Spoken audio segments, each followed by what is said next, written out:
CGL പരീക്ഷയുടെ application submit ചെയ്യുമ്പോൾ ഒരുപാട് മിസ്റ്റേക്കുകൾ നിങ്ങൾ വരുത്താൻ സാധ്യതയുണ്ട്. അപ്പോൾ ഈ മിസ്റ്റേക്കുകളൊന്നും വരുത്താതെ വളരെ കുറച്ച് സമയത്തിനുള്ളിൽ ഈ ഒരു ആപ്ലിക്കേഷൻ പ്രോസസ്സ് എങ്ങനെ കംപ്ലീറ്റ് ചെയ്യാം എന്ന് ഓരോ സ്റ്റെപ്പ് ബൈ സ്റ്റെപ്പായിട്ട് ഞാൻ നിങ്ങൾക്ക് പറഞ്ഞുതരാം. അപ്പോൾ ആസ് യൂഷ്വൽ ഞാൻ നിങ്ങൾക്ക് വേണ്ടിയിട്ട് ഒരു വീഡിയോ എടുക്കാൻ വേണ്ടി ഞാൻ തന്നെയാണ് എൻ്റെ ഒരു ആപ്ലിക്കേഷൻ സബ്മിറ്റ് ചെയ്തേക്കുന്നത്. അപ്പോൾ അതിൻ്റെ ഒരു അടിസ്ഥാനത്തിൽ കൃത്യമായിട്ട് നമുക്ക് നോക്കാം ഓരോ സ്റ്റെപ്പിലും നിങ്ങൾ എന്തൊക്കെയാണ് ചെയ്യേണ്ടതെന്ന്. അപ്പോൾ ഏറ്റവും ഫസ്റ്റ് കാര്യം എന്ന് പറയുന്നത് നമ്മൾ SSCയുടെ വെബ്സൈറ്റിലേക്ക് പോകാൻ എന്നുള്ളതാണ്. ssc.government.in എന്ന് പറഞ്ഞ് നിങ്ങൾ സെർച്ച് ചെയ്ത് കഴിയുമ്പോൾ നമുക്ക് ഇതുപോലെ ഒരു ഹോം പേജ് ഓപ്പൺ ആയിട്ട് വരും. അപ്പോൾ ഈ ഒരു ഹോം പേജിലകത്താണ് നിങ്ങൾ ബാക്കി രജിസ്ട്രേഷനും കാര്യങ്ങളും എല്ലാം കംപ്ലീറ്റ് ചെയ്യേണ്ടത്. അപ്പോൾ ആദ്യമേ തന്നെ നിങ്ങൾ ചെയ്യേണ്ട ഒരു കാര്യം എന്ന് പറഞ്ഞു കഴിഞ്ഞാൽ ഈ ഹോം പേജിന്റെ റൈറ്റ് സൈഡിന്റെ എൻഡിലായിട്ട് ഇതുപോലെ ക്വിക്ക് ലിങ്ക് എന്ന് പറഞ്ഞൊരു ഓപ്ഷൻ കിടക്കുന്നുണ്ടാവും. അപ്പോൾ ഈ ഒരു ക്വിക്ക് ലിങ്കിന്റെ അകത്ത് നമുക്ക് ഇവിടെ അപ്ലൈ എന്നൊരു സാധനം കണ്ടോ. ഈ അപ്ലൈ എന്നൊരു സംഭവം ക്ലിക്ക് ചെയ്ത് കഴിയുമ്പോൾ നമുക്ക് ഓട്ടോമാറ്റിക് ആയിട്ട് നിലവിൽ ലൈവായിട്ട് നമുക്ക് അപ്ലൈ ചെയ്യാനുള്ള ആപ്ലിക്കേഷൻ ഒക്കെ തെളിഞ്ഞു വരും. അപ്പോൾ അതിൽ തന്നെ ക്ലിക്ക് ചെയ്ത് കഴിയുമ്പോൾ നമുക്ക് ഇതുപോലെ കമ്പൈൻഡ് ഗ്രാജുവേറ്റ് ലെവൽ എക്സാമിനേഷൻ 2026 എന്ന് പറഞ്ഞ് ഇങ്ങനെ ഒരു ബാർ ഓപ്പൺ ആയിട്ട് വരും. അതിൽ തന്നെ ഇവിടെ ആയിട്ട് അപ്ലൈ എന്നൊരു ഓപ്ഷൻ ഉണ്ടാവും. ഈ ഒരു അപ്ലൈയിൽ നിങ്ങൾ ക്ലിക്ക് ചെയ്യുക. അപ്പോൾ ഇതാണ് ഏറ്റവും ഫസ്റ്റ് ആയിട്ട് നിങ്ങൾ ചെയ്യേണ്ട ഒരു കാര്യം. ആ റൈറ്റ് സൈഡിലെ ക്വിക്ക് ലിങ്ക് ഓപ്ഷനിൽ അപ്ലൈ എന്നൊരു ഓപ്ഷൻ ഉണ്ടാവും. അതിൽ CGL എന്ന് പറഞ്ഞൊരു സംഭവത്തിൽ അപ്ലൈ ചെയ്യാം. ഇനി ആ ഒരു അപ്ലൈ ചെയ്യുന്ന ഒരു ലിങ്കിൽ ക്ലിക്ക് ചെയ്ത് കഴിയുമ്പോൾ നിങ്ങൾക്ക് നിങ്ങളുടെ അക്കൗണ്ട് ലോഗിൻ ചെയ്യാനുള്ള ഒരു ഓപ്ഷൻ തെളിഞ്ഞു വരും. ഈ ഒരു ലോഗിൻ ചെയ്യുമ്പോൾ നിങ്ങൾ രണ്ട് കാര്യങ്ങൾ ശ്രദ്ധിക്കണം. ഒന്ന്, നിങ്ങൾ one time registration process complete ചെയ്തിട്ടില്ലാത്ത ഒരാളാണ് എന്നുണ്ടെങ്കിൽ ഇവിടെ രജിസ്റ്റർ നൗ എന്നൊരു ഓപ്ഷൻ കണ്ടോ, അവിടെ രജിസ്റ്റർ നൗ കൊടുത്തിട്ട് വൺ ടൈം രജിസ്ട്രേഷൻ കംപ്ലീറ്റ് ചെയ്തിരിക്കണം. വൺ ടൈം രജിസ്ട്രേഷൻ പ്രോസസ്സ് എങ്ങനെയാണ് കംപ്ലീറ്റ് ചെയ്യുക എന്നുള്ളൊരു വീഡിയോ നമ്മുടെ ചാനലിൽ കിടക്കുന്നുണ്ട്. അപ്പോൾ അതൊന്ന് കണ്ടു നോക്കിയാൽ മതി. അപ്പോൾ വൺ ടൈം രജിസ്ട്രേഷൻ ഏറ്റവും ആദ്യമേ തന്നെ നിങ്ങൾ കംപ്ലീറ്റ് ചെയ്തിട്ടുണ്ടാവണം. അതിനുശേഷം മാത്രമേ നിങ്ങൾക്ക് ആപ്ലിക്കേഷനിലോട്ട് ഫോർവേഡ് ചെയ്യാനായിട്ട് പറ്റുള്ളൂ. ഇനി നിങ്ങൾ വൺ ടൈം രജിസ്ട്രേഷൻ കംപ്ലീറ്റ് ചെയ്യുമ്പോൾ നിങ്ങൾ ശ്രദ്ധിക്കേണ്ട ഒരു കാര്യം, നിങ്ങൾക്ക് കാര്യമായിട്ടുള്ള ഡീറ്റെയിൽസ് ഒന്നും എൻ്റർ ചെയ്യേണ്ടി വരില്ല. നിങ്ങളുടെ പേര്, അതുപോലെ തന്നെ ബേസിക് ആയിട്ടുള്ള അഡ്രസ്സ്, നിങ്ങളുടെ കമ്മ്യൂണിറ്റി, അങ്ങനെ കുറച്ച് മൊബൈൽ നമ്പർ, ഇമെയിൽ ID, അങ്ങനെ ഡീറ്റെയിൽസ് ഒക്കെ എൻ്റർ ചെയ്യേണ്ടി വരുള്ളൂ. ഇവിടെ ശ്രദ്ധിക്കുക, നിങ്ങളുടെ മൊബൈൽ നമ്പർ പക്കയായിട്ട് നിങ്ങൾ അത്യാവശ്യം കുറേ വർഷം ഉപയോഗിക്കാൻ സാധ്യതയുള്ള മൊബൈൽ നമ്പർ തന്നെ വെക്കുക. അല്ലെങ്കിൽ നിലവിൽ നിങ്ങൾ ഉപയോഗിച്ചുകൊണ്ടിരിക്കുന്ന മൊബൈൽ നമ്പർ തന്നെ കൊടുക്കാനായിട്ട് ശ്രദ്ധിക്കുക. ഇമെയിൽ ID അത് തന്നെ കൊടുക്കാൻ ശ്രദ്ധിക്കുക. കാരണം പേര്, ഇമെയിൽ ID തുടങ്ങിയ കാര്യങ്ങളൊക്കെ കറക്റ്റ് ചെയ്തെടുക്കാൻ വളരെ ബുദ്ധിമുട്ടാണ്. സോ ഈ ഡീറ്റെയിൽസ് ഒക്കെ പക്കയായിട്ട് എൻ്റർ ചെയ്യുക. വിശദമായിട്ടുള്ള ഒരു വീഡിയോ നമ്മുടെ ചാനലിൽ കിടക്കുന്നുണ്ട്. അപ്പോൾ അതൊന്ന് നോക്കിയാൽ മതി. അപ്പോൾ അത് പ്രകാരം നിങ്ങളുടെ രജിസ്ട്രേഷൻ പ്രോസസ്സ് കംപ്ലീറ്റ് ചെയ്തതിന് ശേഷം നിങ്ങൾക്കപ്പോൾ ഒരു രജിസ്ട്രേഷൻ നമ്പർ കിട്ടിയിട്ടുണ്ടാവും. അതുപോലെ തന്നെ ഒരു പാസ്വേഡും നിങ്ങൾക്ക് സ്വന്തമായിട്ടുണ്ടാവും. അപ്പോൾ നിങ്ങൾ രജിസ്റ്റർ നമ്പറും പാസ്വേഡും എൻ്റർ ചെയ്ത് കൊടുത്തിട്ട് നിങ്ങൾ എന്ത് ചെയ്യുക, ലോഗിൻ ചെയ്യുക. ഓക്കെ, ഇനി ലോഗിൻ ചെയ്ത് കഴിഞ്ഞ് കഴിയുമ്പോൾ നിങ്ങൾക്ക് നിങ്ങളുടെ ഒരു പ്രൊഫൈൽ ഓപ്പൺ ആയിട്ട് വരും. അതിൽ തന്നെ നിങ്ങൾക്ക് കാണാൻ പറ്റും ഒരു ബോട്ടം എൻഡിലായിട്ട് ലൈവ് എക്സാമിനേഷൻ എന്ന് പറഞ്ഞൊരു ഓപ്ഷൻ. ഈ ലൈവ് എക്സാമിനേഷനിൽ ക്ലിക്ക് ചെയ്ത് കഴിയുമ്പോൾ ഇതുപോലെ നിങ്ങൾക്ക് CGL കമ്പൈൻഡ് ഗ്രാജുവേറ്റ് ലെവൽ 2026 എന്ന് പറഞ്ഞൊരു ഓപ്ഷൻ തെളിഞ്ഞു വരും. അതിൻ്റെ തൊട്ട് താഴെ ഇവിടെ അപ്ലൈ എന്നൊരു ഓപ്ഷൻ ഉണ്ടാവും. അപ്പോൾ അപ്ലൈയിൽ ക്ലിക്ക് ചെയ്യുക. അപ്ലൈയിൽ ക്ലിക്ക് ചെയ്തതിന് ശേഷം ഇതിങ്ങനെ ഒരു സംഭവം തെളിഞ്ഞു വരും. അതായത് നമ്മളുടെ ഇൻസ്ട്രക്ഷൻസ് ആണ്. എക്സാമിനേഷൻ അപ്ലൈ ചെയ്യുന്നതിന് മുന്നേ നിങ്ങൾ പാലിച്ചിരിക്കേണ്ട ഇൻസ്ട്രക്ഷൻസ് ഒക്കെ തെളിഞ്ഞു വരും. അപ്പോൾ ഇതൊക്കെ ഒന്ന് വായിച്ച് നോക്കിയേക്കാം. അങ്ങനെ കാര്യമായിട്ടുള്ള കാര്യങ്ങളൊന്നുമില്ല. സാധാരണ എല്ലാ ഓൺലൈൻ ആപ്ലിക്കേഷനിലും കാണുന്ന സംഭവങ്ങൾ മാത്രമേ ഉള്ളൂ. വിശദമായിട്ടുള്ള കാര്യങ്ങളൊന്നും പറഞ്ഞിട്ടില്ല. ഓക്കെ, പിന്നെ ഇവിടെ എടുത്ത് പറയുന്നുണ്ട് നിങ്ങളുടെ സിഗ്നേച്ചർ അപ്ലോഡ് ചെയ്യുമ്പോൾ ഏത് ഫോർമാറ്റിലാണ് അപ്ലൈ ചെയ്യേണ്ടത്. 6 cm 2 cm ഹൈറ്റിലാണ്. കാരണം ആ ഒരു ഡോക്യുമെന്റ് മാത്രമേ നമുക്ക് ഡയറക്റ്റ്ലി അപ്ലോഡ് ചെയ്ത് കൊടുക്കേണ്ടി വരുന്നുള്ളൂ. അപ്പോൾ ആ ഡീറ്റെയിൽസ് ഒക്കെ പറയുന്നുണ്ട്. അതല്ലാതെ ഭയങ്കര കാര്യമായിട്ടുള്ള കാര്യങ്ങളൊന്നുമില്ല. നമുക്ക് അടുത്ത വരുന്ന സ്റ്റെപ്പുകളിൽ കാണുന്ന കാര്യങ്ങളൊക്കെ തന്നെയുള്ളൂ. ഇവിടെ നിങ്ങൾ ചെയ്യേണ്ട ഒരു കാര്യം, നേരെ ഫിൽ ദി ഫോം എന്ന് പറഞ്ഞൊരു ഓപ്ഷൻ ക്ലിക്ക് ചെയ്യുക. ഇവിടെ ഫിൽ ദി ഫോം എന്ന് പറഞ്ഞൊരു സംഭവം ക്ലിക്ക് ചെയ്ത് കഴിഞ്ഞ് കഴിഞ്ഞാൽ അടുത്ത വിൻഡോയിലോട്ട് നിങ്ങൾക്ക് പോകാനായിട്ട് പറ്റുന്നതാണ്. അടുത്ത വിൻഡോയിലേക്ക് ചെന്ന് കഴിയുമ്പോൾ നിങ്ങൾ വൺ ടൈം രജിസ്ട്രേഷൻ കംപ്ലീറ്റ് ചെയ്തതുകൊണ്ട് തന്നെ നിങ്ങളുടെ ഡീറ്റെയിൽസ് ഒക്കെ ഇവിടെ ഓട്ടോമാറ്റിക് ആയിട്ട് എൻ്റർ ആയിട്ട് കിടക്കുന്നുണ്ടാവും. ഇപ്പോൾ കാൻഡിഡേറ്റ് നെയിം, അത് നിങ്ങളുടെ 10ാം ക്ലാസ്സിലെ സർട്ടിഫിക്കറ്റ് പ്രകാരമുള്ള കാൻഡിഡേറ്റ് നെയിമാണ് എൻ്റർ ചെയ്യേണ്ടത്. നിങ്ങളുടെ ആധാറിലോ ID കാർഡിലോ എന്ത് പേരാണെന്നുള്ളത് അവർക്ക് അറിയേണ്ട ആവശ്യമില്ല. നിങ്ങളുടെ മെട്രിക്കുലേഷൻ സർട്ടിഫിക്കറ്റ് പ്രകാരമുള്ള നിങ്ങളുടെ കാൻഡിഡേറ്റിന്റെ ഡീറ്റെയിൽസ് എല്ലാം എൻ്റർ ചെയ്ത് കൊടുത്തിട്ടുണ്ടാവും വൺ ടൈം രജിസ്ട്രേഷൻ്റെ സമയത്ത്. അപ്പോൾ അതിവിടെ ഓട്ടോമാറ്റിക്കലി ഫില്ലായി വന്ന് കിടക്കുന്നുണ്ടാവും. അപ്പോൾ ആ ഡീറ്റെയിൽസ് ഒക്കെ കറക്റ്റ് അല്ലേ എന്നൊന്ന് വെരിഫൈ ചെയ്ത് വെച്ചോടാ. എന്നിട്ട് നിങ്ങളുടെ വയസ്സും എല്ലാം കൂടെ കറക്റ്റ് ആയിട്ട് എൻ്റർ ആയി കിടക്കുന്നുണ്ടാവും. അതൊക്കെ കൃത്യമല്ലേ എന്നൊന്ന് വെരിഫൈ ചെയ്ത് വെച്ചോ. എന്നിട്ട് അതിന് ശേഷം നിങ്ങൾ എന്ത് ചെയ്യുക, ബാക്കിയുള്ള ഡീറ്റെയിൽസ് കൂടി ഒന്ന് വെരിഫൈ ചെയ്യാം. നിങ്ങളുടെ എല്ലാ ഡീറ്റെയിൽസും ഉണ്ടാവും. കറസ്പോണ്ടന്റ് അഡ്രസ്സ്, സ്റ്റേറ്റ്, ജില്ല, പിൻകോഡ്, ഇങ്ങനത്തെ സകല സാധനങ്ങളും ഉണ്ടാവും. ഇതൊക്കെ ഒന്ന് പ്രോപ്പറായിട്ട് കൃത്യമല്ല എന്നൊന്ന് വെരിഫൈ ചെയ്ത് വെച്ചോ. ഇതൊക്കെ എല്ലാം ഇപ്പം എൻ്റെ ഡീറ്റെയിൽസ് ആണ് കിടക്കുന്നത്. ഇനി അടുത്തൊരു സ്റ്റെപ്പിലോട്ടാണ് നമ്മൾ ആപ്ലിക്കേഷനുമായിട്ട് ബന്ധപ്പെട്ട് ഡീറ്റെയിൽസ് എൻ്റർ ചെയ്ത് കൊടുക്കേണ്ടി വരുന്നത്. അപ്പോൾ ഇവിടെ നമ്മുടെ അടുത്ത ഡീറ്റെയിൽസ് നിങ്ങൾ എൻ്റർ ചെയ്ത് കൊടുക്കേണ്ടി വരുന്നത് എഡ്യൂക്കേഷൻ്റെ ഡീറ്റെയിൽസ് ആണ്. നിങ്ങളുടെ ക്വാളിഫിക്കേഷനുമായിട്ട് ബന്ധപ്പെട്ട ഡീറ്റെയിൽസ് ആണ്. 10ഉം +2 ഡീറ്റെയിൽസ് ഒന്നും നിങ്ങൾ എൻ്റർ ചെയ്ത് കൊടുക്കേണ്ട ആവശ്യമില്ല. സിമ്പിൾ പരിപാടിയാണ്. CGL പരീക്ഷ ആയതുകൊണ്ട് തന്നെ നിങ്ങളുടെ ഹയസ്റ്റ് എഡ്യൂക്കേഷൻ ക്വാളിഫിക്കേഷൻ മാർക്ക് ചെയ്താൽ മതിയോ. ഇപ്പോൾ നിങ്ങളുടെ ഹയസ്റ്റ് എഡ്യൂക്കേഷൻ ക്വാളിഫിക്കേഷൻ ഗ്രാജുവേഷൻ ആണെങ്കിൽ ഗ്രാജുവേഷൻ മാർക്ക് ചെയ്യുക, ഇനി പോസ്റ്റ് ഗ്രാജുവേഷൻ ആണെങ്കിൽ പോസ്റ്റ് ഗ്രാജുവേഷൻ മാർക്ക് ചെയ്യുക. അപ്പോൾ ഏറ്റവും ആദ്യം നിങ്ങൾ ചെയ്യേണ്ടത്, ആദ്യത്തെ സംഭവം ഫില്ല് ചെയ്യുമ്പോൾ ചെയ്യേണ്ടത് നിങ്ങളുടെ ഏറ്റവും ഹയസ്റ്റ്, ഇപ്പോൾ നിങ്ങൾക്ക് മാസ്റ്റേഴ്സ് ഉണ്ടോ, അതുണ്ടോ, പോസ്റ്റ് ഗ്രാജുവേഷൻ ഉണ്ടോ, അങ്ങനത്തെ എന്തുണ്ടോ അത് ഏറ്റവും ഹയസ്റ്റ് ആയിട്ടുള്ളത് അവിടെ മാർക്ക് ചെയ്ത് കൊടുക്കുക എന്നുള്ളതാണ്. ഓപ്ഷൻസ് നിങ്ങൾക്ക് വരും, അത് അവിടെ മാർക്ക് ചെയ്ത് കൊടുക്കുക. അതിനുശേഷം ക്വാളിഫയിങ് എഡ്യൂക്കേഷൻ ക്വാളിഫിക്കേഷൻ എന്നൊരു ഓപ്ഷൻ കാണും. ക്വാളിഫയിങ് എഡ്യൂക്കേഷൻ ക്വാളിഫിക്കേഷൻ എന്ന് പറഞ്ഞു കഴിഞ്ഞാൽ CGL എക്സാമിന്റെ ബേസിക് ക്വാളിഫിക്കേഷൻ എന്താ പറയുന്നത്, ഗ്രാജുവേഷൻ ആണ് അല്ലേ. അപ്പോൾ ഇവിടെ നിങ്ങൾ ചെയ്യേണ്ട ഒരു കാര്യം, നിങ്ങൾ ഗ്രാജുവേഷൻ സെലക്ട് ചെയ്ത് കൊടുക്കുക എന്നുള്ളതാണ്. അപ്പോൾ നിങ്ങൾക്ക് ഇവിടെ ഹയസ്റ്റ് എഡ്യൂക്കേഷൻ ക്വാളിഫിക്കേഷനിൽ ഏറ്റവും ഹയസ്റ്റ് ആയിട്ട് വരെ നിങ്ങളുടെ എഡ്യൂക്കേഷൻ ക്വാളിഫിക്കേഷൻ സെലക്ട് ചെയ്ത് കൊടുക്കുക. ഇനി ക്വാളിഫയിങ് എഡ്യൂക്കേഷൻ ക്വാളിഫിക്കേഷൻ്റെ അവിടെ നിലവിൽ CGL ഗ്രാജുവേഷൻ മതിയല്ലോ, അപ്പോൾ ആ ഗ്രാജുവേഷൻ എന്നൊരു സംഭവം സെലക്ട് ചെയ്ത് കൊടുക്കുക. ഇനി എഡ്യൂക്കേഷൻ ക്വാളിഫിക്കേഷൻ്റെ സ്റ്റാറ്റസ് ചോദിച്ചിട്ടുണ്ട്. അതായത് നിങ്ങൾ ഓൾറെഡി പാസ് ആയതാണോ അതല്ലെങ്കിൽ നിലവിൽ എക്സാമിനേഷൻ എഴുതിക്കൊണ്ടിരിക്കുന്ന ആളാണോ എന്നാണ് ഉദ്ദേശിച്ചിരിക്കുന്നത്. ഇപ്പോൾ നമുക്കറിയാവുന്ന പോലെ ഫൈനൽ ഇയർ ഉദ്യോഗാർത്ഥികൾക്കും CGL പരീക്ഷയ്ക്ക് അപ്ലൈ ചെയ്യാനായിട്ട് സാധിക്കും. അപ്പോൾ അതവിടെ ഓപ്ഷൻസിൽ ഉണ്ടാവും, അത് നിങ്ങൾ മാർക്ക് ചെയ്ത് കൊടുക്കുക. അപ്പോൾ ശ്രദ്ധിക്കുക, എഡ്യൂക്കേഷൻ ക്വാളിഫിക്കേഷൻ മാർക്ക് ചെയ്യുമ്പോൾ നിങ്ങൾ പാസ്ഡ് ആയിട്ടുള്ളതാണോ അതല്ലെങ്കിൽ നിലവിൽ എക്സാമിനേഷൻ അറ്റൻഡ് ചെയ്തുകൊണ്ടിരിക്കുകയാണോ അല്ലെങ്കിൽ ഫൈനൽ ഇയർ ആണോ എന്നുള്ളൊരു ഓപ്ഷൻ ഉണ്ടാവും, അത് കൃത്യമായിട്ട് ക്ലിക്ക് ചെയ്ത് കൊടുക്കുക. ഇനി നിങ്ങൾ പാസ് ആയവരാണെന്നുണ്ടെങ്കിൽ പാസിംഗ് ഇയർ എന്നൊരു സംഭവം ഉണ്ടാവും. അപ്പോൾ ഏത് വർഷമാണോ നിങ്ങൾ പാസ്സായത് ആ ഒരു ഇയർ അവിടെ മാർക്ക് ചെയ്ത് കൊടുക്കാനായിട്ട് എല്ലാവരും ശ്രദ്ധിക്കുക. ഇനി അടുത്തൊരു സംഭവം ചെയ്യേണ്ടതെന്ന് പറഞ്ഞു കഴിഞ്ഞാൽ നിങ്ങൾ ഏത് സ്റ്റേറ്റ് അല്ലെങ്കിൽ യൂണിവേഴ്സിറ്റിയിൽ നിന്നാണോ പാസ് ചെയ്തത് അത് മാർക്ക് ചെയ്ത് കൊടുക്കുക എന്നുള്ളതാണ്. അതും നിങ്ങൾ എല്ലാവരും അറിയാവുന്ന ഡീറ്റെയിൽസ് ആണ്. നിങ്ങളുടെ ഗ്രാജുവേഷൻ്റെ സർട്ടിഫിക്കറ്റ് ഉണ്ടെങ്കിൽ അത് നോക്കി തന്നെ മാർക്ക് ചെയ്യാനായിട്ട് എല്ലാവരും ശ്രദ്ധിക്കുക കേട്ടോ. ഓക്കെ, ഇനി അടുത്തൊരു ഇമ്പോർട്ടൻറ്റ് ഇൻഫർമേഷൻ നിങ്ങൾ മാർക്ക് ചെയ്യേണ്ടത് അഡീഷണൽ ഇൻഫർമേഷൻ 1 എന്ന് പറഞ്ഞൊരു ടാബാണ്. അപ്പോൾ ഇത് എഡ്യൂക്കേഷൻ ക്വാളിഫിക്കേഷൻ കൊടുത്തു കഴിഞ്ഞ് കഴിയുമ്പോൾ നെക്സ്റ്റ് പേജ് നിങ്ങൾക്ക് ഓപ്പൺ ആയിട്ട് വരുന്നത് അഡീഷണൽ ഇൻഫർമേഷൻ എന്ന് പറഞ്ഞൊരു സംഭവമാണ്. അഡീഷണൽ ഇൻഫർമേഷനിൽ നിങ്ങൾക്ക് ചോദിക്കുന്ന ഏറ്റവും ആദ്യത്തെ ചോദ്യം ഒരു എക്സ് സർവീസ്മെൻ ആണോ അല്ലയോ എന്നുള്ളതാണ്. അത് നിങ്ങൾക്ക് മാർക്ക് ചെയ്ത് കൊടുക്കാം. എക്സ് സർവീസ്മെൻ എസ് ആണെന്നുണ്ടെങ്കിൽ നിങ്ങൾക്ക് വേറെ കുറച്ച് ഡീറ്റെയിൽസും കൂടി ചോദിക്കും, അതുകൂടി എൻ്റർ ചെയ്ത് കൊടുക്കേണ്ടി വരും. ഇനി അടുത്തൊരു ഇമ്പോർട്ടൻറ്റ് തിങ് നിങ്ങളോട് ചോദിക്കുന്നത് ഏജ് റിലാക്സേഷൻ നിങ്ങൾ നോക്കുന്നുണ്ടോ ഇല്ലയോ എന്നുള്ളതാണ്. ഏജ് റിലാക്സേഷൻ നമുക്ക് എല്ലാവർക്കും അറിയാവുന്ന പോലെ ഗ്രൂപ്പ് സി പോസ്റ്റിന് 27 വയസ്സ് വരെ നമുക്ക് അപ്ലൈ ചെയ്യാൻ പറ്റുള്ളൂ. അപ്പോൾ നിങ്ങൾക്ക് ഏതെങ്കിലും രീതിയിലൊക്കെ ഏജ് റിലാക്സേഷൻ നിങ്ങൾക്ക് വേണമെന്നുണ്ടെങ്കിൽ, പല പോസ്റ്റുകൾക്കും പല ഏജ് ആണല്ലോ, അപ്പോൾ എല്ലാ പോസ്റ്റുകളുടെയും ഏജ് കൃത്യമായിട്ട് വായിച്ച് മനസ്സിലാക്കാതെ അല്ലെങ്കിൽ ഹയസ്റ്റ് ഏജ് 30 വയസ്സാണെന്ന് പറഞ്ഞ് 30 വയസ്സ് നോക്കാൻ നിൽക്കരുത്. പല പോസ്റ്റുകൾക്കും പല വയസ്സുണ്ട്. ഗ്രൂപ്പ് സിക്കൊക്കെയാണ് 27 വയസ്സേ വരുന്നുള്ളൂ. അപ്പോൾ ഏജ് റിലാക്സേഷൻ നിങ്ങൾക്ക് വേണമോ വേണ്ടിയോ എന്നാണ് അവർ ചോദിച്ചിരിക്കുന്നത്. അപ്പോൾ വേണം എന്നാണ് എന്നുണ്ടെങ്കിൽ ഇവിടെ യെസ് മാർക്ക് ചെയ്യാം, അല്ല എന്നുണ്ടെങ്കിൽ നോ മാർക്ക് ചെയ്യാം. ഇനി യെസ് മാർക്ക് ചെയ്ത് കഴിഞ്ഞാൽ ഇവിടെ ഏജ് റിലാക്സേഷൻ കോഡ് എന്ന് പറഞ്ഞൊരു സംഭവം സെലക്ട് ചെയ്യാൻ ചോദിക്കും. അതായത് നിങ്ങൾക്ക് OBC ആണോ SC/ST ആണോ, എന്താണ് നിങ്ങളുടെ ഏജ് റിലാക്സേഷൻ്റെ സംഭവം എന്ന് ചോദിക്കും. അതിവിടെ ഓപ്ഷൻസിൽ വന്ന് കിടക്കുന്നുണ്ടാവും, അത് ഡയറക്റ്റ്ലി ക്ലിക്ക് ചെയ്ത് കൊടുത്താൽ മതി. OBC ആണെങ്കിൽ OBC, SC/ST ആണെങ്കിൽ SC/ST, പേഴ്സൺ വിത്ത് ഡിസബിലിറ്റീസ് ആണെങ്കിൽ അത്, ആ ഒരു ഓപ്ഷൻസ് എല്ലാം അതിൽ കിടക്കുന്നുണ്ടാവും. അത് കൃത്യമായിട്ട് ക്ലിക്ക് ചെയ്ത് കൊടുത്തു കഴിഞ്ഞാൽ നിങ്ങൾക്ക് ആ ഒരു സ്റ്റേജും കംപ്ലീറ്റ് ആയി. പിന്നെ ലാസ്റ്റ് ആയിട്ട് നിങ്ങൾ ചെയ്യേണ്ടതെന്ന് പറഞ്ഞു കഴിഞ്ഞാൽ ഈ ഒരു നിങ്ങളുടെ പേഴ്സണൽ ഇൻഫർമേഷൻ മറ്റ് ഓപ്പർച്യൂണിറ്റീസിന് വേണ്ടിയിട്ട് അവൈലബിൾ ആക്കണോ എന്നൊരു ഓപ്ഷനാണ് ക്ലിക്ക് ചെയ്യാൻ ചോദിച്ചിരിക്കുന്നത്. അത് നിങ്ങളുടെ ഇഷ്ടമാണ്. ഇപ്പോൾ ഞാനൊക്കെ ആണെങ്കിൽ ക്ലിക്ക് ചെയ്ത് കൊടുക്കാറുണ്ട്, കാരണം നമ്മുടെ പ്രൊഫൈൽ മറ്റ് ജോബ് ഓപ്പർച്യൂണിറ്റീസിനൊക്കെ വേണ്ടി ഷെയർ ചെയ്യാനുള്ള ഒരു പെർമിഷനാണ് ചോദിച്ചിരിക്കുന്നത്. അത് യെസ് കൊടുക്കുന്നത് വെച്ചാൽ യാതൊരു കുഴപ്പവുമില്ല, നിങ്ങളുടെ ഡാറ്റയൊക്കെ സേഫ് ആയിരിക്കും. സോ യെസ് കൊടുക്കുന്നവർക്ക് കൊടുക്കാം, നോ കൊടുക്കേണ്ടവർക്ക് അത് വേണ്ട, അതിലൊന്നും യാതൊരു കുഴപ്പവുമില്ല. അതിനുശേഷം നിങ്ങൾ ചെയ്യേണ്ടതെന്ന് പറഞ്ഞാൽ ഈ ഒരു സംഭവം സേവ് ആൻഡ് നെക്സ്റ്റ് കൊടുത്ത് അടുത്ത വിൻഡോയിലേക്ക് പോകാമെന്നുള്ളതാണ്. അടുത്തതാണ് അഡീഷണൽ ഇൻഫർമേഷൻ 2 എന്ന് പറഞ്ഞൊരു വിൻഡോ നമ്മൾ ഫില്ല് ചെയ്യേണ്ടത്.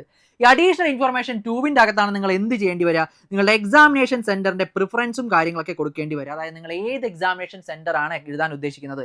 നമുക്ക് 3 പ്രിഫറൻസ് ഇവിടെ കൊടുക്കാനായിട്ട് പറ്റും. ഇവിടെ ഇപ്പോൾ ഞാൻ കൊടുത്തേക്കുന്നത് എറണാകുളം, ട്രിവാൻഡ്രം, തൃശ്ശൂർ അങ്ങനെയാണ്. നിങ്ങൾക്ക് നിങ്ങളുടെ ജില്ല അനുസരിച്ച് അവിടെ ഓപ്ഷൻസ് ഉണ്ടാവും. സെൻറ്റർ കൃത്യമായിട്ട് നോക്കുക, അതല്ലാതെ ആദ്യമേ തന്നെ എറണാകുളം കണ്ടോളൂ എന്ന് പറഞ്ഞ് എറണാകുളം ക്ലിക്ക് ചെയ്യാൻ നിൽക്കരുത്. നിങ്ങളുടെ അടുത്തുള്ള ഒരുപാട് ജില്ലകൾ അവിടെ സെൻറ്ററിൽ കിടക്കുന്നുണ്ടാവും. അപ്പോൾ അത് കൃത്യമായിട്ട് വായിച്ച് നോക്കിയതിന് ശേഷം എന്ത് ചെയ്യുക, മാർക്ക് ചെയ്യാനായിട്ട് എല്ലാവരും ശ്രദ്ധിക്കുക. ഓക്കെ, അപ്പോൾ എന്താണ് പ്രിഫറൻസ് 1, 2, 3 കൊടുക്കുക. 3 ജില്ലകൾ പ്രിഫറൻസ് കൊടുക്കാൻ പറ്റും. ഞാൻ പറയുകയാണെങ്കിൽ നിയർ ബൈ നിങ്ങൾക്ക് ഏറ്റവും കൺവീനിയൻ്റ് ആയിട്ട് എഴുതാൻ പറ്റുന്ന 3 ജില്ലകൾ നിങ്ങളുടെ ആ ഓൺ ജില്ല ചൂസ് ചെയ്യുക. അതിനുശേഷം ലെഫ്റ്റും റൈറ്റും കിടക്കുന്ന 2 ജില്ല അങ്ങ് ചൂസ് ചെയ്ത് വെച്ചു. പിന്നെ medium of computer based examination choose ചെയ്യുമ്പോൾ ശ്രദ്ധിക്കേണ്ട ഒരു കാര്യം, ഇംഗ്ലീഷും ഹിന്ദിയും ഓപ്ഷൻസ് നമുക്കിവിടെ വന്ന് കിടക്കുന്നുണ്ടാവും. അവിടെ എന്ത് റീജിയണൽ ലാംഗ്വേജ് ഉണ്ടാവില്ല. സോ എന്ത് ചെയ്യുക, ഇംഗ്ലീഷ് ആണോ ഹിന്ദി ആണെന്നുള്ള സംഭവം ചൂസ് ചെയ്യുക. ഓക്കെ, അപ്പോൾ ഇംഗ്ലീഷ് ആണോ ഹിന്ദി ആണെന്നുള്ള സംഭവം അവിടെ ചൂസ് ചെയ്ത് കൊടുക്കുക. അതൊന്നും കൂടി നിങ്ങൾ കൺഫേം ചെയ്ത് കൊടുക്കേണ്ടി വരും. 2 തവണ ചോദിക്കും, അതൊന്നും കൂടി കൺഫേം ചെയ്ത് കൊടുക്കുക. അടുത്തൊരു സ്റ്റേജാണ് നമ്മുടെ ഫോട്ടോഗ്രാഫ് ക്യാപ്ചർ ചെയ്യുന്നത്, അതുപോലെ തന്നെ സൈൻ അപ്ലോഡ് ചെയ്യേണ്ടതും വരുന്നത്. ഫോട്ടോഗ്രാഫ് ക്യാപ്ചർ ഇപ്പോൾ നിങ്ങൾ സ്വാഭാവികമായിട്ട് നിങ്ങളുടെ ആപ്ലിക്കേഷൻ കംപ്ലീറ്റ് ചെയ്തുകൊണ്ടിരിക്കുന്നത് നിങ്ങളുടെ ഡെസ്ക്ടോപ്പിലോ അല്ലെങ്കിൽ സിസ്റ്റത്തിലോ ഒക്കെ ആണ് എന്നുണ്ടെങ്കിൽ 2 തവണ നിങ്ങൾ ഈ ഒരു ലൈവ് ഫോട്ടോ ക്യാപ്ചർ ചെയ്ത് കൊടുക്കേണ്ടി വരും. ഒന്ന് നിങ്ങളുടെ സ്മാർട്ട് ഫോൺ ഉപയോഗിച്ചുകൊണ്ടും, രണ്ടാമത്തേത് നിങ്ങളുടെ ഇപ്പോൾ നിലവിൽ യൂസ് ചെയ്തുകൊണ്ടിരിക്കുന്ന ആ ഒരു സിസ്റ്റത്തിൻ്റെ എന്തെങ്കിലും വെബ് ക്യാമോ എന്തെങ്കിലും യൂസ് ചെയ്തുകൊണ്ടും 2 തവണ നിങ്ങൾ എന്ത് ചെയ്യേണ്ടി വരും, ഈ ഒരു സാധനം ക്യാപ്ചർ ചെയ്യേണ്ടി വരും. അപ്പോൾ ഇവിടെ നിങ്ങൾ ആദ്യമായി ചെയ്യേണ്ട ഒരു കാര്യം ഇൻസ്ട്രക്ഷൻസ് കൃത്യമായിട്ട് വായിച്ച് നോക്കുക എന്നുള്ളതാണ്. ഇൻസ്ട്രക്ഷൻസിൽ എന്തൊക്കെയാണ് പറഞ്ഞിരിക്കുന്നത്? ഒന്ന്, നല്ല ലൈറ്റ് വേണം, അതുപോലെ തന്നെ പ്ലെയിൻ ബാക്ക്ഗ്രൗണ്ട് ആയിരിക്കണം. ശ്രദ്ധിക്കുക, വൈറ്റ് ബാക്ക്ഗ്രൗണ്ട് അല്ലെങ്കിലും കുഴപ്പമില്ല, പ്ലെയിൻ ബാക്ക്ഗ്രൗണ്ട് ആയിരുന്നാൽ മതി എന്നുള്ളത്. അതായത് മറ്റു ഒബ്ജക്ട്സും കാര്യങ്ങളൊന്നും ഉണ്ടാവരുത്, ജസ്റ്റ് ഒരു പ്ലെയിൻ ബാക്ക്ഗ്രൗണ്ട് ആയിരിക്കണം. 2, ക്യാമറ എപ്പോഴും ഐ ലെവലിൽ തന്നെ വെക്കുക. അതല്ലാതെ ക്യാമറയുടെ തൊട്ട് താഴെ കൈ ഇങ്ങനെ താഴെയായിട്ടോ അല്ലെങ്കിൽ ഇങ്ങനെ വല്ലാതെ മുകളിലായിട്ടോ നിൽക്കരുത്, ഐ ലെവലിൽ തന്നെ നിൽക്കുക, എന്നാലേ നമ്മുടെ ഫേസ് കൃത്യമായിട്ട് കാണാൻ പറ്റുള്ളൂ. പിന്നെ ക്യാമറയിൽ ഡയറക്റ്റ്ലി നോക്കുക, അതുപോലെ തന്നെ സ്ട്രെയിറ്റ് ആയിട്ട് നോക്കുക. ഇങ്ങനെയോ തല തിരിച്ചോ ഇങ്ങനെയോ നോക്കരുത്, കറക്റ്റായിട്ട് ക്യാമറയിലോട്ട് നോക്കി തന്നെ ഇരിക്കുക എന്ന് പറയുന്നുണ്ട്. പിന്നെ നിങ്ങൾക്ക് ലൈവ് ഫോട്ടോ എടുക്കുമ്പോൾ ഒരു റെക്റ്റാങ്കിൾ സാധനം വരും, ഇങ്ങനത്തെ ഒരു റെക്റ്റാങ്കുലർ ആയിട്ടുള്ള ഒരു ബോക്സ് വരും. നിങ്ങളുടെ ക്യാമറ ലൈവ് ഫോട്ടോ ക്യാപ്ചർ എന്ന ഈ ഒരു ഓപ്ഷൻ ക്ലിക്ക് ചെയ്യുമ്പോൾ തന്നെ നിങ്ങൾക്ക് ഒരു റെക്റ്റാങ്കിൾ ആയിട്ടുള്ള ഒരു ഓപ്ഷൻ വന്നിട്ടായിരിക്കും ഒരു ക്യാമറ വരുന്നത്. അപ്പോൾ അതിൽ നിങ്ങൾ ആ റെക്റ്റാങ്കിൾ ബോക്സിനകത്ത് നിങ്ങളുടെ ഫേസ് കൃത്യമായിട്ട് നിങ്ങൾ പ്ലേസ് ചെയ്ത് വെക്കുക. അത് കൃത്യമായിട്ടാണ് പ്ലേസ് ചെയ്ത് വരുന്നതെന്ന് നിങ്ങൾക്ക് തോന്നിക്കഴിഞ്ഞ് കഴിഞ്ഞാൽ, അതായത് പാസ്പോർട്ട് സൈസ് ഫോട്ടോയുടെ രൂപത്തിലാണ് നിങ്ങൾ ഏകദേശം ആ ഒരു ഫോട്ടോയുടെ ആ ഒരു ബോക്സിൻ്റെ അകത്ത് സെൻറ്റർ ആയിട്ട് നിങ്ങളുടെ ഫേസ് ഇരിക്കുന്നതെന്ന് തോന്നിക്കഴിഞ്ഞാൽ നിങ്ങൾ എന്ത് ചെയ്യുക, ലൈവ് ഫോട്ടോ ക്യാപ്ചർ ചെയ്യാനായിട്ട് അങ്ങ് ക്ലിക്ക് ചെയ്ത് കൊടുത്തേക്കുക. അപ്പോൾ നിങ്ങളുടെ ഫോട്ടോ ക്യാപ്ചർ ആയിട്ട് വരും. പിന്നെ മറ്റൊരു കാര്യം പറഞ്ഞിരിക്കുന്നതെന്ന് പറഞ്ഞു കഴിഞ്ഞാൽ ക്യാപ്പ്, മാസ്ക്, ഗ്ലാസ്, സ്പെക്ടക്കിൾസ് ഇതൊന്നും വെക്കരുത്. കണ്ണട ഉപയോഗിക്കരുത്. ശ്രദ്ധിക്കുക, കണ്ണട ഉള്ളവരാണെങ്കിൽ കണ്ണട ഉപയോഗിക്കരുത്. ക്യാപ്പ്, മാസ്ക് തുടങ്ങിയ കാര്യങ്ങളൊന്നും ഉപയോഗിക്കാനായിട്ട് പാടില്ല. പിന്നെ ഇയർഫോൺ വെച്ചുകൊണ്ടിരിക്കുക. അപ്പോൾ നമ്മൾ ചിലർ എപ്പോഴും സിസ്റ്റം ഉപയോഗിക്കുമ്പോൾ ഇയർഫോൺസ് ഒക്കെ യൂസ് ചെയ്യുന്ന ആൾക്കാരായിരിക്കും ഇയർഫോൺസ് ഒന്ന് യൂസ് ചെയ്യാൻ നിൽക്കരുതെന്ന് പറയുന്നുണ്ട്. അതുപോലെ തന്നെ നിങ്ങൾക്ക് മുന്നേ എക്സിസ്റ്റ് ചെയ്തിരിക്കുന്ന ഫോട്ടോഗ്രാഫ് ഒന്നും ക്യാപ്ചർ ചെയ്യാൻ നിൽക്കരുത്. ലൈവ് ഫോട്ടോ എന്ന് പറയുമ്പോൾ ആരെങ്കിലും പാസ്പോർട്ട് സൈസ് ഫോട്ടോ കൊണ്ടുവന്നിട്ട് ക്യാമറയുടെ ഉള്ളിലേക്ക് കുത്തിക്കയറുന്ന ബുദ്ധിമാന്മാരോടാണ് പ്രത്യേകിച്ച് പറയുന്നത്, ആ പരിപാടികളൊന്നും ചെയ്യാൻ നിൽക്കരുത്. ജസ്റ്റ് നിങ്ങൾ എന്ത് ചെയ്യുക, നിങ്ങളുടെ ഓൺ ഫോട്ടോ, നിങ്ങളുടെ നിലവിൽ ലൈവിലുള്ള രൂപം എന്താണോ ആ രൂപമാണ് ക്യാപ്ചർ ചെയ്യേണ്ടത്. അതല്ലാതെ നിങ്ങളുടെ പണ്ടത്തെ ചിരിച്ചുകൊണ്ടിരിക്കുന്ന ഫോട്ടോ ഒന്നും എടുത്ത് ക്യാമറയുടെ ഫ്രണ്ടിൽ കാണിക്കരുത്. ആക്സെപ്റ്റ് ചെയ്യില്ല എന്ന് മനസ്സിലാക്കിയിരിക്കുക. ഓക്കെ, അപ്പോൾ ഇവിടെ ലൈവ് ഫോട്ടോ ക്യാപ്ചർ ചെയ്യാം. അതിനുശേഷം നിങ്ങൾക്ക് ചെയ്യാൻ പറ്റുന്ന ഒരു കാര്യം എന്ന് പറഞ്ഞു കഴിഞ്ഞാൽ മൈ SSE എന്ന് പറഞ്ഞൊരു ആപ്പിലേക്ക് പോവുക. മൈ SSE എന്ന് പറഞ്ഞൊരു ആപ്പ് നിങ്ങളുടെ പ്ലേ സ്റ്റോറിലോ ആപ്പ് സ്റ്റോറിലോ ഒക്കെ കാണും. അത് നേരെ ഇൻസ്റ്റാൾ ചെയ്യുക, അത് അങ്ങോട്ട് ഓപ്പൺ ചെയ്യുക. അത് ഓപ്പൺ ചെയ്ത് കഴിഞ്ഞതിന് ശേഷം അത് നിങ്ങളുടെ നേരത്തെ ചെയ്തതുപോലെ നിങ്ങളുടെ രജിസ്റ്റർ നമ്പറും പാസ്വേഡൊക്കെ അടിച്ചു കൊടുത്തു കഴിഞ്ഞാൽ ഇതുപോലെ തന്നെ നിങ്ങൾക്ക് ലോഗിൻ ആക്കാൻ പറ്റും. ലോഗിൻ ആക്കി കഴിയുമ്പോൾ ഇതുപോലൊരു ഡാഷ്ബോർഡ് തെളിഞ്ഞ് വരും. ഓക്കെ, ഇതുപോലൊരു ഡാഷ്ബോർഡ് ഈ ഡാഷ്ബോർഡ് ക്ലിക്ക് ചെയ്ത് കഴിഞ്ഞ് കഴിഞ്ഞാൽ നിങ്ങൾക്ക് ഇവിടെ CGL നിലവിൽ മൈ ആപ്ലിക്കേഷൻസിലേക്ക് പോകാം. അപ്പോൾ ഇവിടെ നിങ്ങളുടെ CGL എന്ന് പറഞ്ഞൊരു ആപ്ലിക്കേഷൻ കിടക്കുന്നുണ്ടാവും. ഈ ഒരു ആപ്ലിക്കേഷനിലോട്ട് ക്ലിക്ക് ചെയ്യുക. അവിടെ ക്ലിക്ക് ചെയ്ത് കഴിയുമ്പോൾ ഇതേ പ്രോസസ്സ് തന്നെ ലൈവ് ഫോട്ടോ ക്യാപ്ചർ ചെയ്യാൻ അവിടെ ചോദിക്കും. അപ്പോൾ ഇതുപോലെ തന്നെ ഒന്നും കൂടി നിങ്ങളുടെ ഫോൺ യൂസ് ചെയ്തുകൊണ്ട് ഇതേ പരിപാടി ഒന്നും കൂടി ലൈവായിട്ട് ഫോട്ടോ ക്യാപ്ചർ ചെയ്തേക്കാം.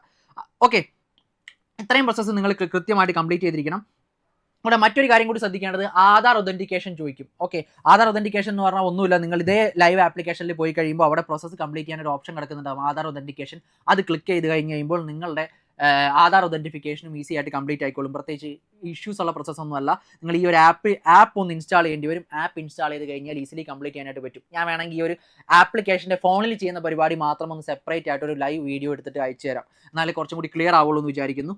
അപ്പോൾ ഇത്രയും പ്രോസസ്സ് സിമ്പിളാണ്. ആക്ച്വലി മൈ ആപ്ലിക്കേഷൻസിൽ പോവുക, ഈ പരിപാടി ഒന്ന് കംപ്ലീറ്റ് ചെയ്ത് വെച്ചേക്കുക. അതിനുശേഷം ഈ ഒരു ഇതേ പരിപാടി നമ്മുടെ ഡെസ്ക്ടോപ്പിൽ ചെയ്ത അതേ പരിപാടി തന്നെ ഒന്നും കൂടി ലൈവ് ഫോട്ടോ എടുത്ത് അപ്ലോഡ് ചെയ്യേണ്ടി വരും. അത്രയേ ഉള്ളൂ, വേറെ ഒന്നുമില്ല. ഇനി അടുത്ത ഒരു സ്റ്റെപ്പ് എന്ന് പറഞ്ഞാൽ നമ്മുടെ എല്ലാവരുടെയും സമയം പോകുന്ന ഏറ്റവും കൂടുതൽ സമയം കളയുന്ന ഒരു സ്റ്റെപ്പ് നമ്മുടെ സിഗ്നേച്ചർ അപ്ലോഡ് ചെയ്യാന്ന് പറഞ്ഞു കഴിഞ്ഞാൽ, സിഗ്നേച്ചർ അപ്ലോഡ് ചെയ്യുമ്പോൾ എല്ലാവരെയും പ്രധാന പ്രശ്നം എന്ന് പറഞ്ഞു കഴിഞ്ഞാൽ ഒന്നില്ലെങ്കിൽ സൈസ് കറക്റ്റ് ആയിട്ട് വരില്ല, അല്ലെങ്കിൽ അത് അവർ പറഞ്ഞിരിക്കുന്ന ഫോർമാറ്റിലായിട്ട് വരില്ല, എപ്പോഴും റിജക്ഷൻ കാണിച്ചുകൊണ്ടേയിരിക്കും. അപ്പോൾ ഈ റിജക്ഷൻ വരാതിരിക്കാൻ ഞാൻ പറയുന്ന കാര്യങ്ങൾ കൃത്യമായിട്ട് ഫോളോ ചെയ്തോ. ജസ്റ്റ് ഒരു വെള്ള പേപ്പർ എടുക്കുക, അതിൽ നിങ്ങളുടെ ഒരു സിഗ്നേച്ചർ വ്യക്തമായിട്ടും കൃത്യമായിട്ടും അങ്ങോട്ടേക്ക് ഒരു ഫോട്ടോ എടുത്തേക്കുക. ഓക്കെ, അപ്പോൾ ഓട്ടോമാറ്റിക് സ്വാഭാവികമായിട്ട് JPEG ഫോർമാറ്റിലായിരിക്കുമല്ലോ, അപ്പോൾ ഫോർമാറ്റിൻ്റെ കാര്യത്തിൽ നിങ്ങൾ അറിയേണ്ട ആവശ്യമില്ല. അപ്പോൾ ആ ഒരു ഫോട്ടോ ഇങ്ങ് എടുത്തേക്കുക. ഇനി ചെയ്യേണ്ടത് അതിൻ്റെ സൈസ് ചെക്ക് ചെയ്യുക എന്നുള്ളതാണ്. 10 മുതൽ 20 KB വരെയാണ് ഇതിൻ്റെ സൈസ് വേണ്ടതെന്ന് പറയുന്നുണ്ട്. അതുപോലെ തന്നെ 6 സെൻറ്റിമീറ്റർ വിഡ്ത്തും 2 സെൻറ്റിമീറ്റർ ഹൈറ്റുമാണ് ഇതിന് വേണ്ടത്. സ്വാഭാവികമായിട്ടും നമ്മൾ കൂടുതൽ മെനക്കെടുമൊന്നും വേണ്ട. IM റീസൈസർ എന്ന് പറഞ്ഞൊരു സൈറ്റ് ഉണ്ട്. ഓക്കെ, IM റീസൈസർ എന്ന് പറഞ്ഞൊരു സൈറ്റ് ഉണ്ട്. ജസ്റ്റ് ഓൺലൈനിൽ എൻ്റർ ചെയ്ത് കൊടുത്താൽ കിട്ടും. ആ ഒരു റീസൈസർ എന്ന് പറഞ്ഞാൽ ആ ഒരു വെബ്സൈറ്റിലോട്ട് പോവുക, എന്നിട്ട് നിങ്ങൾ എടുത്ത ഫോട്ടോ അങ്ങോട്ടേക്ക് ആ ഒരു സൈറ്റിലേക്ക് അപ്ലോഡ് ചെയ്യുക. അപ്പോൾ ആ സൈറ്റിൽ അപ്ലോഡ് ചെയ്ത് കഴിയുമ്പോൾ നിങ്ങൾക്ക് ഒരു ഓപ്ഷൻസ് വരും. അതിൽ എത്ര സൈസാണ് നിങ്ങൾക്ക് ആ ഫോട്ടോയ്ക്ക് വേണ്ടത്. ഞാൻ പറയുകയാണെങ്കിൽ 10 മുതൽ 20 KB വരെയല്ലേ, ഒരു 15 KB വരെയൊക്കെ സൈസ് കൊടുത്തു, കുഴപ്പമൊന്നുമില്ല. ഒരു 15 KB സൈസ് എൻ്റർ ചെയ്ത് കൊടുക്കുക. അതിനുശേഷം അതിൽ വിഡ്ത്തും ഹൈറ്റും ഓപ്ഷൻസ് ഉണ്ടാവും. ഈ വിഡ്ത്തും ഹൈറ്റും കൃത്യമായിട്ട് അടിച്ചു കൊടുത്തു കഴിഞ്ഞതിന് ശേഷം പ്രൊസീഡ് കൊടുത്തു കഴിഞ്ഞാൽ ഈ ഒരു കൃത്യമായിട്ടുള്ള ഫോർമാറ്റിൽ നിങ്ങൾക്ക് ഈ ഒരു സിഗ്നേച്ചർ കിട്ടും. ആ ഒരു സിഗ്നേച്ചർ ഡൗൺലോഡ് ചെയ്യുക. എന്നിട്ട് ഈ ഒരു അപ്ലോഡ് സിഗ്നേച്ചറിൽ ആ ഒരു സിഗ്നേച്ചർ അപ്ലോഡ് ചെയ്ത് കൊടുത്തു കഴിഞ്ഞാൽ വളരെ ഈസി ആയിട്ട് നിങ്ങളുടെ സിഗ്നേച്ചർ സക്സസ്ഫുൾ ആയിട്ട് അപ്ലോഡ് ആവും. ഓക്കെ, അപ്പോൾ IM റീസൈസർ എന്ന് പറഞ്ഞ സൈറ്റിലോട്ട് അങ്ങ് പോയാൽ മതി. കൃത്യമായിട്ട് നിങ്ങൾക്ക് സൈസ് എൻ്റർ ചെയ്ത് കൊടുക്കാൻ പറ്റും. അതുപോലെ തന്നെ നിങ്ങളുടെ ഈ ഫോർമാറ്റ് 6 cm by 2 cm എന്ന് പറഞ്ഞ ഫോർമാറ്റ് എൻ്റർ ചെയ്ത് കൊടുക്കാൻ പറ്റും. ഇത്രയും ഡീറ്റെയിൽസ് ഈസിലി എൻ്റർ ചെയ്ത് കൊടുത്തു കഴിഞ്ഞാൽ നിങ്ങൾക്ക് എന്ത് ചെയ്യാൻ പറ്റും, ഈ ഒരു സിഗ്നേച്ചർ പക്കയായിട്ട് ഈ ഒരു ഫോർമാറ്റിൽ തന്നെ കിട്ടും. ഒറ്റ സ്റ്റെപ്പിൽ തന്നെ അപ്ലോഡ് ചെയ്തെടുക്കാൻ പറ്റും. അതല്ലെങ്കിൽ നിങ്ങൾ വീണ്ടും ഈ സാധനം സൈസ് കംപ്രസ് ചെയ്ത് റീസൈസ് ചെയ്ത് സൈസ് മാറ്റി കൊടുത്ത് ഒരുപാട് മെനക്കെടേണ്ടി വരും. ആ മെനക്കെടേണ്ട ഒന്നും ആവശ്യം നിങ്ങൾക്ക് വരില്ല. അപ്പോൾ നിങ്ങൾ സിഗ്നേച്ചറും പ്രോപ്പറായിട്ട് അപ്ലോഡ് ചെയ്ത് കൊടുത്തു കഴിഞ്ഞാൽ അടുത്ത സ്റ്റെപ്പാണ് നമുക്ക് പേയ്മെൻറ്റ്. ഓക്കെ, പേയ്മെന്റ് ചെയ്യാനുള്ള ഓപ്ഷൻ വിൻഡോ തെളിഞ്ഞ് വന്നു കഴിയുമ്പോൾ അവിടെ നിങ്ങൾക്ക് 2 ഓപ്ഷൻ ഉണ്ടാവും. അല്ലെങ്കിൽ SBI അല്ലെങ്കിൽ കോട്ടക് മഹീന്ദ്ര. അപ്പോൾ നിങ്ങൾ വിചാരിക്കരുത് ഈ 2 ബാങ്കുകളിലൂടെ മാത്രമേ പേയ്മെന്റ് കംപ്ലീറ്റ് ചെയ്യാൻ പറ്റുള്ളൂ എന്ന്. അങ്ങനെയല്ല, നിങ്ങൾക്ക് ഇഷ്ടമുള്ള ഒരു ഓപ്ഷൻ ചൂസ് ചെയ്യാം. ജസ്റ്റ് ആ ഒരു മെർച്ചന്റ് മാത്രം ചൂസ് ചെയ്യുന്നേ ഉള്ളൂ. ഇപ്പോൾ ഞാൻ SBI ചൂസ് ചെയ്തതിന് ശേഷം നിങ്ങൾക്ക് UPI വഴിയോ കാർഡ് വഴിയോ ഒരുപാട് ഓപ്ഷൻസ് നിങ്ങൾ കാണിക്കും. ഇഷ്ടമുള്ള ഒരു ഓപ്ഷൻ ക്ലിക്ക് ചെയ്തിട്ട് നിങ്ങൾക്ക് പേയ്മെന്റ് കൃത്യമായിട്ട് കംപ്ലീറ്റ് ചെയ്യുക. ഇപ്പോൾ UPI ആണ് നിങ്ങൾ ചൂസ് ചെയ്യുന്നതെങ്കിൽ വളരെ എളുപ്പമാണ്. UPI ഓപ്ഷൻ ചൂസ് ചെയ്ത് കഴിഞ്ഞാൽ ഒരു QR കോഡ് സ്ക്രീനിൽ തെളിഞ്ഞ് വരും. ആ QR കോഡ് സ്കാൻ ചെയ്ത് പേയ്മെന്റ് കൊടുത്തു കഴിഞ്ഞാൽ ഓട്ടോമാറ്റിക്കലി നിങ്ങളുടെ പേയ്മെന്റ് സ്ക്രീനിൽ തന്നെ സക്സസ് ആയിക്കോളും.